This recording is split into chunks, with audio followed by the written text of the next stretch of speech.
There is no question when we look at the top down, the huge economic burden that wildfires place on state governments.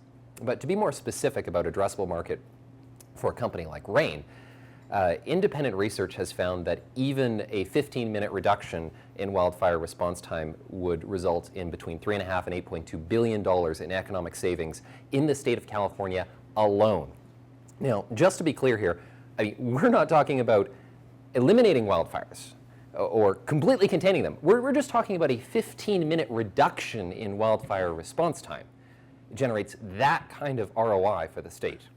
And so, when we look at that, and we also look at signals like the fact that the state of California is in a budget year where they're experiencing $27 billion worth of deficit, putting $770 million to equip the state's fire agency with 2,400 new positions.